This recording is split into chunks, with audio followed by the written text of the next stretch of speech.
Certaines personnes vivent dans un monde de sans visage car elles sont atteintes de prosopagnosie. Et ça, il faut qu'on en parle.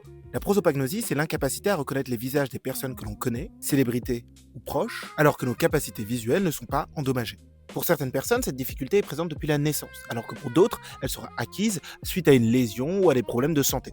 Et pour comprendre comment peut apparaître la prosopagnosie, il faut d'abord comprendre comment notre cerveau nous permet de reconnaître les visages la plupart du temps. Si on se base sur le modèle le plus classiquement accepté de la reconnaissance des visages, reconnaître un visage nécessite 4 étapes. La première étape, c'est créer une représentation mentale du visage que l'on voit. Donc on va prendre les caractéristiques que l'on perçoit, comme le nez, les yeux, la bouche, et on va les recombiner pour créer une image mentale du visage que l'on observe. Une fois cette image mentale créée, on passe à l'étape de reconnaissance. On va comparer cette représentation mentale à différents visages que l'on a stockés en mémoire. Si le visage que l'on observe correspond à un visage que l'on a en mémoire, il y a reconnaissance. Et c'est là qu'on a souvent cette petite sensation d'avoir déjà vu quelqu'un et on n'est pas capable de dire où on l'a déjà vu. Pourquoi ? Parce que la prochaine étape, c'est récupérer les informations sémantiques liées à cette personne. Par exemple, ce qu'elle fait dans la vie, ses hobbies, sa taille, ou encore sa pointure. Et pour finir, la dernière étape, c'est le fait de retrouver son nom. Ah oui, visiblement, ça vient en dernier. Les personnes prosopagnosiques peuvent avoir des difficultés à 2 niveaux. Si elles ont des difficultés au niveau de la première étape, elles seront incapables de se créer mentalement l'image d'un visage. Elles seront capables de voir différentes caractéristiques du visage, comme les yeux ou la bouche, mais seront incapables de les combiner pour former un visage. Et donc s'il n'y a pas de visage, on ne peut pas reconnaître le visage.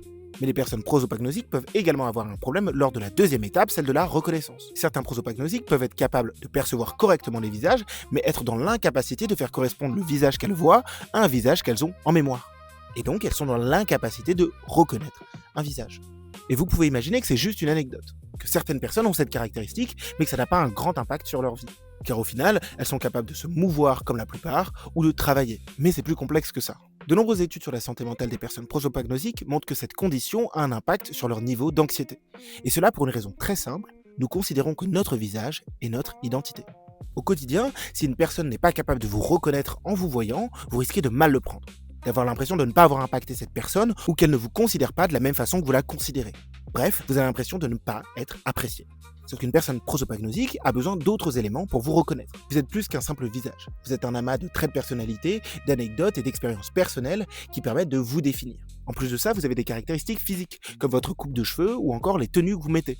Et tout cela permet aux prosopagnosiques de vous regarder et de voir qui vous êtes sans avoir besoin de voir votre visage.